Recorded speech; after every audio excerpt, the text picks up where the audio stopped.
और बिजनेस जो कल तबाह होता है ना, हमारी तरफ से आज ही तबाह हो जाए। तुम ही चाहती थी कि जो घर साझा है उसे तकसीम कर लिया जाए, पूरे घर की मालकिन बन जाओ तुम। मैंने अरहम से बात की थी, उसने बोला मेरे गांव चलो, कहीं और भी तो जाना ना, तो उसके गांव क्यों नहीं। आज एहसास हो रहा है कि माँ और बेटी की मोहब्बत का रिश्ता कितना ताकतवर और मजबूत होता है। पहले माँ के घर से मेरी बेटी को लेकर निकला और अब ससुराल में रहकर माँ के घर जाने के ख्वाब। सिर्फ और सिर्फ मेरी बेटी को जलील करना चाहता है।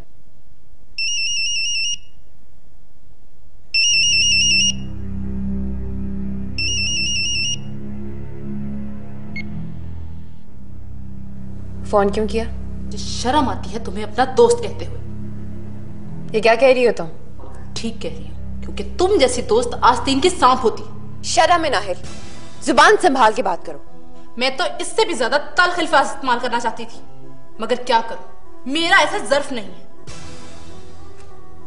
मुझसे सीधी और खुल के बात करो। तुमने हमें घर से निकलवाने के लिए जो जाल बिछाया था ना, मुझे उसकी समझ आ गई। कि तुम कैसे कह सकती हो? मैं पूरे यकीन के साथ कह सकती हूँ। मुझे हमेशा रमन और हुरैन कहते रहे कि इसके पीछे परिशे है, लेकिन मैंने कभी यकीन नहीं किया। लेकिन आज मुझे यकीन आ गया। बकवास बंद रखो। कि तुम लोगों ने क्या ड्रामेबाजी शुरू की है? हाँ, गलती तुम्हारी और तुम मुझ पर रहे हो। जाओ जाके अपने शौहर से बात करो, मुझसे नहीं। बहुत बुरा किया परिशे तुमने दोस्ती जैसे मुकद्दस रिश्ते पर ये नफरत का जो दाग लगाया, कभी धुल नहीं सकता, कभी नहीं। ये दुआ है ना कभी हो हम जुदा,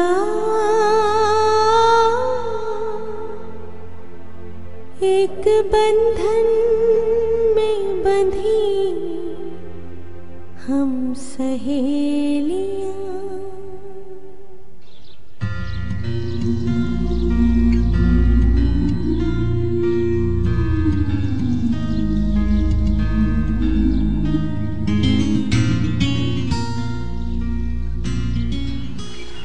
वाओ, कितना अच्छा व्यू है, खेत, खुली हवा। ये स्मेल किस चीज की है? खाद और स्प्रे वगैरह की है। तुम लोग का दम नहीं घुटता? हमारा अब हम आदी हो चुके हैं। फिर तो गांव का हॉस्पिटल मरीजों से भरा रहता होगा। गांव का हॉस्पिटल, यहाँ पे सिर्फ एक बेसिक हेल्थ यूनिट है, और वो भी 15-20 मिनट दूर। तो फिर लोग ट्रैक्टर ट्रॉली, गधा गाड़ी या फिर किसी छकड़े पे ले जाते हैं। आधे रास्ते में मर जाते हैं और आधे बेसिक हेल्थ यूनिट में, क्योंकि वहाँ दवाइयाँ नहीं होती और मुलाजिम किसी बड़े आदमी को सलाम करने गए होते हैं। ओह गॉड, तो बच्चों को स्कूल में भी अवेयरनेस नहीं देते हैं? स्कूल? बाबा जानी ने यहाँ स्कूल खुलने नहीं दिए। कहते हैं कि अगर यहाँ पे स्कूल खुल गए तो हमारे गुलाम हमें सलाम कैसे करेंगे। गुलाम? तुम इंसानों को गुलाम कह रहे हो और खुद को आका। दही इलाकों में यही कुछ चलता है। रॉन्ग सिस्टम की डिस्टर्बेंस, जस्ट लीव इट, कोई और बात करते हैं।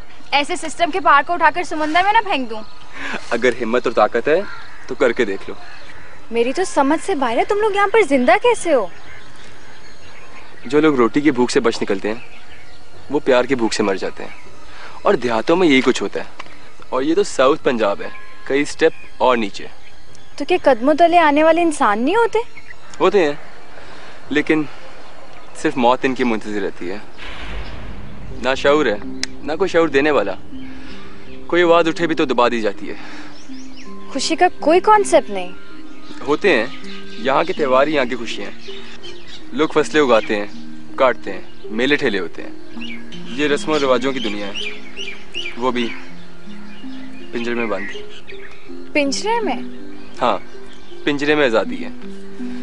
जितना उड़ सकते हैं उड़ लें। ये तुम किस जंगल की मखलूक हो?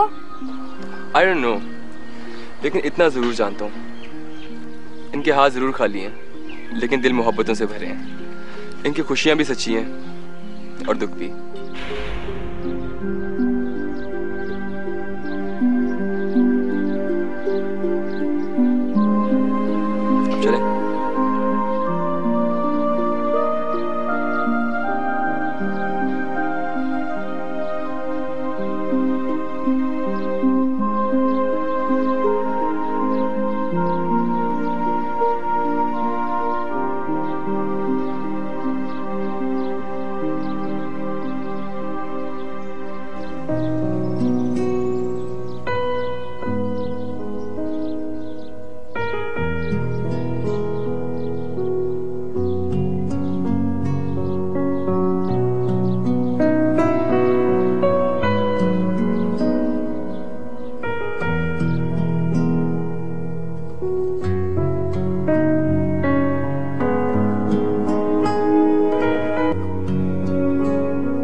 कल आप हमारे ऑफिस में आए, यकीन जानिए बेहद खुशी हो रही है।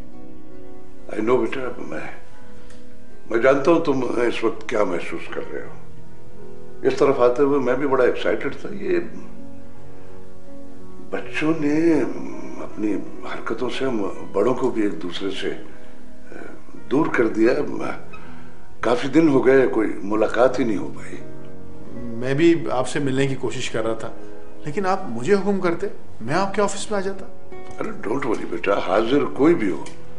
दरअसल बात इश्यूज की होती है, और जहां तक पर्सनल इश्यूज हैं, तुम सब लोग माशाल्लाह ज़हीन हो, समझदार हो, बहुत अच्छी तरह जानते हो, और मेरा ख्याल है कि आज नहीं तो कल तुम सब मिलकर इसे हैंडल कर लोगे।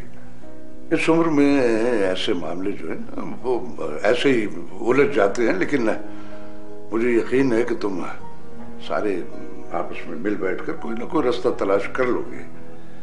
हाशिम भाई और फायजा को भी थोड़ा रिलीफ मिल जाएगा।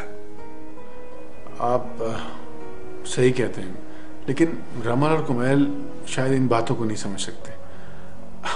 एनीहाउ, आप हुक्म कीजिए। बेटा, इस वक्त मेरा यहाँ आने का मकसद कुछ और था। एक और इशू है जिसके लिए मुझे तुम्हारी और तुम्हारी एडवर्टाइजिंग एजेंसी की मदद की जरूरत है। पब्लिक अवेयरनेस के कुछ प्रोजेक्ट्स हैं जिसे मैं